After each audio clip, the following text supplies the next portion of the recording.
코코벨 스마일 텔레콤. 친절한 서비스, 착한 가격, 다양한 플랜. 코코벨 스마일 텔레콤. 코키텔럼센터 1분 거리. 코코벨 스마일 텔레콤. 한인벨 공식 대리점. 코코벨 스마일 텔레콤.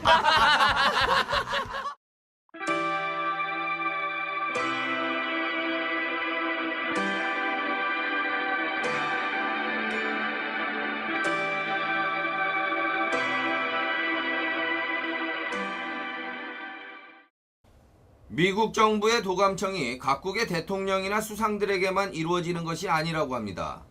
무단 도감청의 핵심에 서 있는 미국 국토안보국은 거의 50억 개의 해외 휴대전화기의 위치를 추적, 감청하고 있다고 합니다.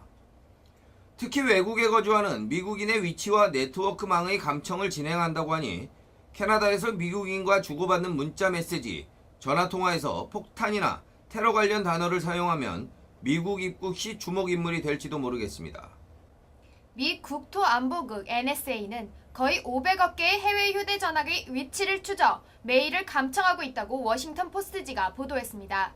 4일 워싱턴 포스트지는 NSA가 수천만 명의 해외 거주 또는 여행 중인 미국인들의 위치를 추적하고 전 세계의 모바일 네트워크 케이블망을 도청해 수십억 건의 관련 정보들을 기록하고 있다고 보도했습니다.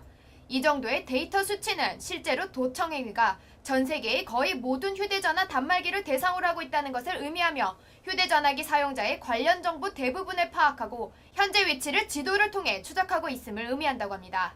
워싱턴 포스트지는 사용자가 전혀 의심하고 있지 않는 동안에도 여행 동반자라는 의미의 코트래블러라는 강력한 컴퓨터 분석 프로그램을 통해 그들이 어디를 가든지 일거수일투족을 감시할 수 있다고 보도했습니다. NSA는 용도를 알 수 없지만 혹시 필요할지 모르는 거의 27TB 또는 그 2배가량의 천문학적 용량의 정보를 간직하고 있으며 이는 국회 도서관의 모든 출판물 용량의 2배가 훨씬 넘는 분량이라고 이 신문은 설명했습니다. 이 같은 사실이 밝혀지면서 미국 내 인권운동가들은 개인의 사생활 보호와 기본권 침해 방지를 주장하며 강력하게 반발하고 있습니다. 그러나 일부에서는 NSA의 이 같은 휴대폰 감청이 폭탄이나 테러를 암시하는 다양한 문자나 대화를 자동 검색 기능으로 미리 체크함으로써 미국의 안보를 지키고 있다고 주장하고 있습니다. 내년도 캐나다의 콘도 시장은 공급이 수요보다 많을 예정이라고 합니다. 따라서 전문가들은 지역마다 공급량에 따라 콘도 가격이 다소 출렁일 것이라고 전망하고 있습니다. 토론토 중앙일보의 보도입니다. 캐나다 국내 주택시장의 성장을 견인하고 있는 콘도 시장이 내년에는 평균적으로 하락세일 것이라는 분석이 나왔습니다. 3일 캐나다 모기지 전문가협회가 발표한 보고서에 따르면 캐나다 내의 주요 콘도 시장이 향후 2년간 수요와 공급의 불일치로 인해 다소 불안정한 상황이 전개될 전망이라고 합니다. 현재 콘도 시장이 화랑세를 보이고 있으나 향후 공급이 수요를 앞지르면서 시장 열기가 다소 식을 것으로 전망된다고 분석했습니다. 이 보고서는 수요와 공급 불균형과 관련해 현재 전체 평균 26,000에서 32,000 유닛 정도 발생하는 수요에 비해 평균 공급 물량이 43,774유닛으로 2배에 가까운 수준에 보이는 등 지난 몇 년간 신축 이전 단계에 판매됐던 신규 콘도 물량이 시장에 쏟아져 나올 예정이라며 이에 따라 향후 2년간 콘도 시장의 가격 불안정이 예상된다고 밝혔습니다. 하지만 장기적으로 볼 때는 콘도 시장의 안정세는 유지될 전망임을 덧붙였습니다. 보고서에서는 수요와 공급 불균형에 따른 단기간의 불안정성이 장기적인 콘도 시장의 안정성을 위협할 정도의 수준은 아니라고 언급했습니다. 이유로는 일자리 창출이 활발하고 결혼과 자녀 계획을 뒤로 미룬 독립 여성층이 증가하고 있으며 연방정부의 모기지 강화와 젊은 직장인들의 도심지 콘도 선호 현상 등 콘도를 찾는 인구가 꾸준히 늘어날 것으로 보여 콘도 시장의 성장은 장기적으로는 안정세를 유지할 것이라는 전망입니다. 캐나다에도 남녀의 임금 격차가 여전한 것으로 알려져 있습니다.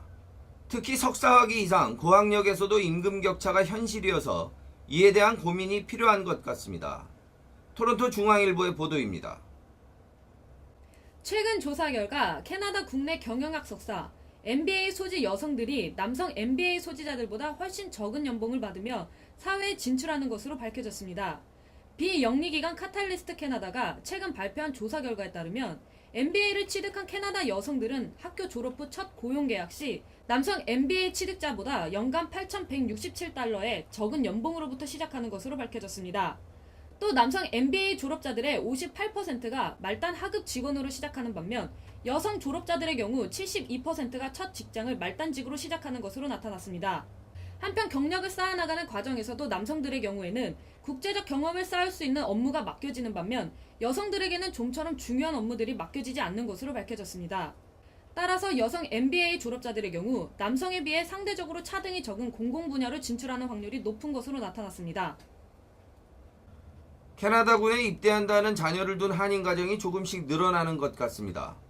그런데 캐나다 육군에서 짧은 기간에 4건의 자살 사건이 발생하면서 캐나다 군 생활에 문제가 있어 보입니다. 물론 캐나다는 적이 없다고는 하지만 세계 곳곳의 분쟁 지역에 UN 평화유지군 등으로 무장 파병되고 있어 이런 점이 영향을 주지 않나 하는 생각도 듭니다. 캐나다 육군에서 일주일간 4번째로 보이는 자살 사건이 발생해 원인과 대책을 싸고 군과 정부 일각에서 논란이 되고 있다고 CBC 방송이 보도했습니다. 캐나다 국방부는 퀘벡주 발카르티 기지 소속 46살 실백 릴리에브르 상사가 금주 초 자택에서 숨진 채 발견돼 자살 여부를 조사하고 있다고 발표했습니다. 지난주 육군에서 3명이 자살한 데 이어 일주일 새 4번째 자살 사건이 될 것 같다고 언론들은 보도하고 있습니다. 자살 원인을 파악하고 있는 국방부의 전문가들은 주초 자살한 릴리에브르 상사와 지난주 자살한 3명 모두 아프가니스탄 전쟁에 파견되었던 경력을 들어 전투 지역에서 목격한 참상으로 인한 외상 후 스트레스 장애와 자괴적 우울증이 가장 큰 원인으로 지목하고 있습니다. 실제로 릴리에브르 상사는 지난 1985년 육군에 입대 이후 보스니아에 2차례 파병됐고 2010년과 2011년 아프가니스탄 전투 지역인 칸다하르에서 근무한 경력이 있습니다. 또한 릴리에브르 상사에 앞서 자살한 3명은 모두 심한 외상 후 스트레스 장애 판정을 받았던 것으로 전해졌습니다. 캐나다 야당의 시민당의 피터 스토퍼 의원은 해외 파병 후 외상 후 스트레스 증후군을 앓는 병사들을 제대로 관리할 수 있도록 정부가 군인 관리 방법을 개선해야 한다며 해당 병사들이 군을 떠나기 전에 치료와 사회 적응 훈련 등 모든 전환 과정을 마친 뒤 제대할 수 있도록 배려하라고 촉구했습니다. 캐나다 국방부는 지난 2011년에는 22건의 군내 자살 사건이 발생했으며 2012년에도 13명이 자살했다고 밝혔습니다. 노후 문제로 개선 방법을 검토 중인 페툴로 다리를 놓고 뉴웨스트와 서리시 간의 입장 차이가 전혀 좁혀지지 않고 있습니다. 노후 문제로 개선 방법을 검토 중인 페툴로 다리를 놓고 뉴웨스트와 서리시 간의 입장 차이가 전혀 좁혀지지 않고 있습니다. 확장된 다리로 더 많은 차량이 시내로 몰려드는 것이 싫은 뉴웨스트 측과 페툴로 다리를 꼭 이용해야 하는 서리시의 확대 신축과 기존 보수의 주장이 타협되지 않고 있는 것입니다. 오랜 사용으로 안전 문제가 계속 제기되고 있는 현재의 페틀로 다리의 개선 방법을 두고 서리와 뉴 웨스트 민스터가 반목을 계속하고 있습니다. 두 시는 페틀로 다리를 사이에 두고 서로 마주보고 있습니다. 따라서 페틀로 다리 개선의 두 주체인 것입니다. 서리시는 현 페틀로 다리보다 더 시설을 확장한 6차선 규모의 새 다리 건설을 주장하고 있으나 뉴 웨스트민스터는 현재의 페틀로 다리를 보수해 차선이나 차량 통행량을 현행으로 유지하는 것을 주장하고 있습니다. 뉴 웨스트민스터가 6개 레인을 갖춘 대형 다리 건설을 반대하는 이유는 바로 교통체증 때문입니다. 대형 다리가 들어설 경우 뉴 웨스트민스터를 지나는 외부 차량이 급증할 것이 당연하며 이에 따라 뉴 웨스트의 간선도로들은 이들 차량으로 늘 북적일 것이 뻔하기 때문입니다. 척 푸치 메이어 뉴 웨스트민스터 시의원은 주중에 우리 시를 관통하는 외부 지역 차량이 이미 40만 대에 육박하고 있다며 만약에 페틀로 다리가 더 확장된다면 좁은 면적과 부족한 도로의 웨스트민스터시는 더 이상의 외부 차량을 감당할 수 없다고 잘라 말했습니다. 넓은 다리가 필요하다면 코키틀람으로 연결하라는 내용도 덧붙였습니다. 그러나 서리시의 톰길 시의원은 현재 페틀로 다리가 가진 문제점 중 가장 큰 것이 바로 작은 규모로 인한 교통체증이라며 출퇴근 시간대는 물론 하루 종일 부족한 통행량으로 다리를 건너기 위해 대기하는 차량으로 교통이 마비되고 있다고 말했습니다. 그는 광역 밴쿠버 지역의 차량 수가 급증하고 있는데 교통시설이 이를 받쳐주지 못하면 몇십 년 후 우리는 또다시 같은 문제에 직면하게 될 것이라고 주장했습니다. 서리시가 주장하는 6차선 다리는 BC주의 여러 지자체들이 지지하고 있습니다. 그러나 페틀로 다리의 개선에 있어 가장 영향을 많이 받는 지역은 뉴 웨스트민스터 지역입니다. 따라서 뉴 웨스트민스터 시민들이 공감할 수 있는 대안이 같이 도출되는 것이 이 문제 해결의 최우선 과제입니다. 물론 시간이 많은 것은 결코 아닙니다. 페트로다리 보수 또는 교체안의 최종 결정이 늦어질수록 이에 따른 추가 비용과 메트로 밴쿠버 시민들의 불편이 계속되어 이 문제의 해결은 시급한 상황입니다. 현재 트랜스링크는 페트로다리 보수 비용으로 3억 달러를 이미 유치한 상태이며 트랜스링크 측은 새로운 대형 다리가 건설될 경우 이 금액을 다리 건설 비용으로 모두 투입할 예정이라고 합니다. 어제 뉴웨스트민스터 고등학교가 내년 여름까지 써야 하는 교육 예산이 바닥나 일시 폐교의 위기까지 몰렸다는 뉴스를 전해드린 바 있습니다. 상황이 무척 심각한 것으로 보이는데요. 교육 예산을 다 써버린 학교만 탓할 수도 없는 형편입니다. 주정부가 교육 예산에 인색하다 못해 삭감하는 지경에 지역 교육부도 별 수 없는 상황입니다. BC 주의원인 스펜스 챈트라 허버트 씨가 교육 예산에 인색한 BC 주정부의 교육 정책을 비난했습니다.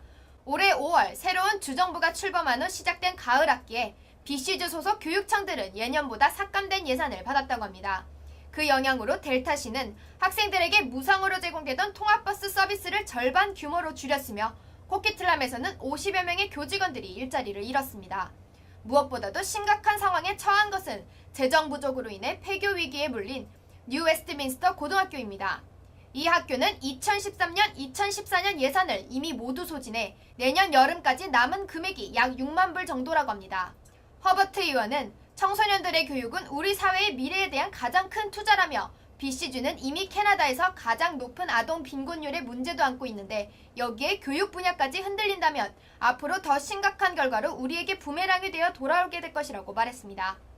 그는 당장 눈앞의 비용을 줄여 아이들이 낙후된 환경에서 낡은 책으로 공부하게 하는 것은 큰 잘못이라며 BC주의 경제 성장을 둔화시키는 것은 물론이고 캐나다와 국제 무대에서 BC주의 경쟁력을 악화시킬 것이라고 말했습니다.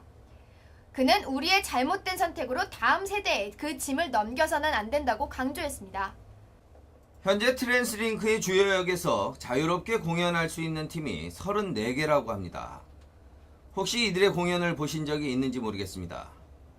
트랜스링크가 이들 허가된 공연팀을 42개의 팀으로 늘리기 위해 8개 팀을 선발하는 오디션을 진행한다고 합니다. 새롭게 좋은 팀들이 선발돼서 메트로 밴쿠버의 여러 스카이트레인역에서 이들을 만날 수 있었으면 좋겠습니다. 오는 5일 트랜스링크가 So You Think You Can 버스크 오디션을 주최합니다. 이 오디션에서 선정된 8개 팀에게는 대중교통시설에서 공연할 수 있는 자격증 버스킹 라이센스가 주어집니다. 오디션은 뉴웨스트민스터시의 넬슨 코트에서 오전 11시부터 오후 4시까지 진행될 예정이라고 합니다. 트랜스링크의 지아나 링 씨는 공사 측에서는 스카이트레인 역에서 주기적으로 공연하기를 원하는 42개 팀에게 라이센스를 제공하고 있다며 현재 34개의 팀이 이미 자격을 가지고 있어 8개의 팀을 새로 뽑는 것이라고 말했습니다. 이번 오디션에서는 대중교통을 이용하는 많은 주민들이 함께 즐기고 즐거워할 수 있는 음악과 퍼포먼스인지를 중점적으로 평가할 예정이라고 말했습니다. 이날 오디션의 상위 4개 팀은 유튜브 영상을 통해 만날 수 있으며 12월 5일부터 15일까지 트랜스링크 웹사이트에서 인기투표가 진행된다고 합니다. 그리고 가장 많은 투표를 얻은 팀은 16일 발간되는 버저를 통해 발표됩니다. 이번에 주어지는 자격증은 1년의 유효기간을 가지고 있으며 그 기간 동안 밴쿠버시의 6개 스테이션에서 공연하게 됩니다. 6개 역은 워터프런트, 버라드, 그랜빌, 시티센터 그리고 커머셜 브로드웨이 역입니다. 국제적인 관광도시인 밴쿠버에서 외국인 관광객이 실종되어 경찰과 관계자들이 수색 중이라고 합니다.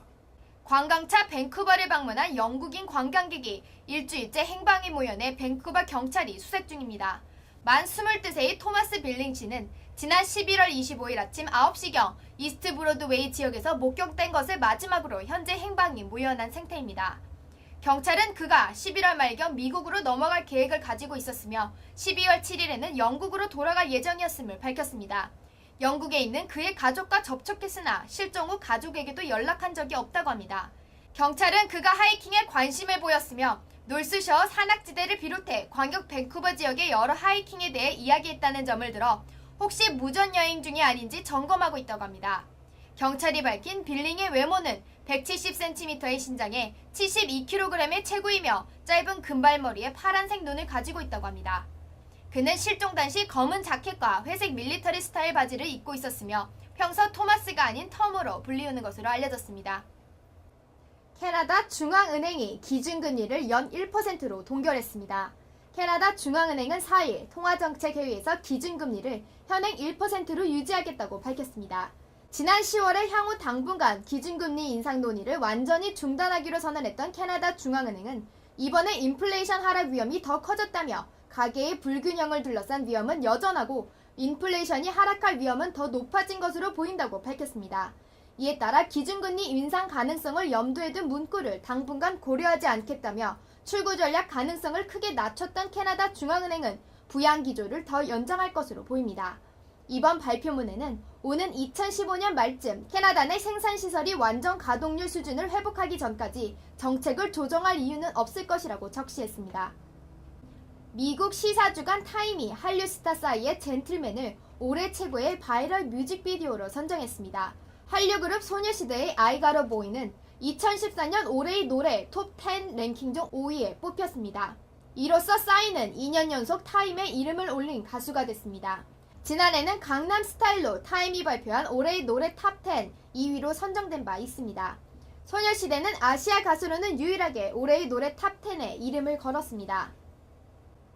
뉴욕 열차 사고로 숨진 고 안기숙 씨의 장례식이 6일 뉴욕 플러싱에서 치러진다고 합니다. 7일에는 안기숙 씨가 생전에 다니던 퀸즈 우드사이드의 성 세바스찬 성당에서 발인 미사가 열립니다. 고인의 유해는 화장돼 한국으로 돌아갈 것으로 전해졌습니다. 한편 연방하원은 3일 안기숙 씨 등 희생자 4명을 애도하는 성명서를 발표하고 추모식을 거행했습니다. 고인의 거주지였던 퀸즈 우드사이드를 지역구로 하는 조세 크라울리 의원과 그레이스 맹 의원의 제안으로 열린 추도식에서 의원들은 추모 성명서 낭독과 묵념의 시간을 가졌습니다. 구글이 지난 6개월간 로봇 기술 업체 7곳을 인수하고 관련 기술주를 고용하는 등 자체 로봇 생산에 시동을 걸고 있습니다. 구글의 로봇 개발에서 주목되는 것은 상품 택배 로봇이라고 합니다. 뉴욕타임스는 개발되고 있는 로봇이 무인 운전 차량과 함께 개발돼 상품을 소비자에게 전달하는 자동화 택배의 역할을 하게 될 것이라는 추측을 내놓았습니다. 현재 세계 최대 온라인 상점인 아마존이 무인기 택배 서비스를 선보이기로 하면서 구글의 이 자동 택배 로봇은 아마존의 대항마가 될 수도 있다는 전망입니다. 구글은 이미 샌프란시스코와 세너제이 지역에서 당일 배송 식료품 배달 서비스를 제공하고 있습니다. 아마존은 지난 1일 택배를 원활하게 하기 위해 무인 비행기 드론을 사용할 계획이라고 밝힌 바 있습니다. 북한 어린이를 돕는 단체인 퍼스트 스텝스가 주최한 빌딩 브릿지 베네핏 콘서트가 지난달 9일 캘거리 대학 론자 센터에서 많은 교민과 캐네디언들이 참가한 가운데 열렸습니다. 이번 콘서트는 캘거리 한인 장로교회와 자원봉사자들의 도움으로 진행되었으며 이태리에서 활동 중인 강영규 음악가를 비롯한 캘거리 시향 소속 바이올리니스트와 엠브르스 대학 플룻 교수가 참가해 아름다운 음악을 선사했다고 합니다. 400여 명이 참가한 이번 음악회에서 모은 기부금은 총 8,283.27달러로 이 금액으로 북한 어린이 10만 명 모두에게 3일 동안 콩우유를 급식할 수 있다고 퍼스트 스텝스 관계자는 말했습니다. 내년부터 캐나다 세무당국의 해외 자산 신고 절차 강화가 예고된 가운데 새롭게 강화된 해외 자산 보고 방법 및 세금 보고 상식을 주제로 세미나가 개최된다고 합니다. 모자익이 주최하는 이번 세미나는 김준영 회계사가 강사로 나오며 2014년 1월 13일 오전 10시부터 모자익 버나비 사무소에서 진행됩니다. 캐나다 시민권자 중 한국이나 미국 등 해외 자산을 가지고 계신 분들은 좋은 정보를 얻을 수 있을 것으로 보입니다. 참석을 원하시는 분들은 미리 예약이 필요하다고 합니다. 미즈뉴스입니다.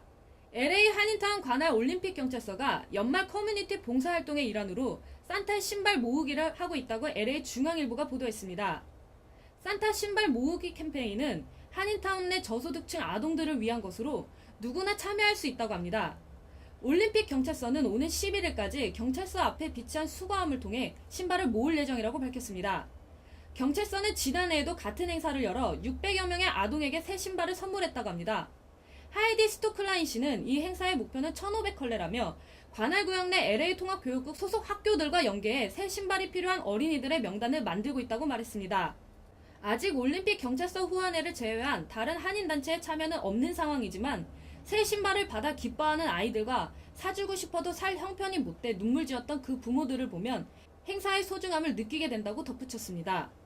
올림픽 경찰서는 12일 오후 5시 커뮤니티룸에서 저소득층 아이들과 함께하는 연말 행사를 개최하며 산타 신발과 크리스마스 선물을 전달하고 마술쇼, 장기자랑 등을 함께할 예정이어서 훈훈한 열기가 지금부터 느껴집니다.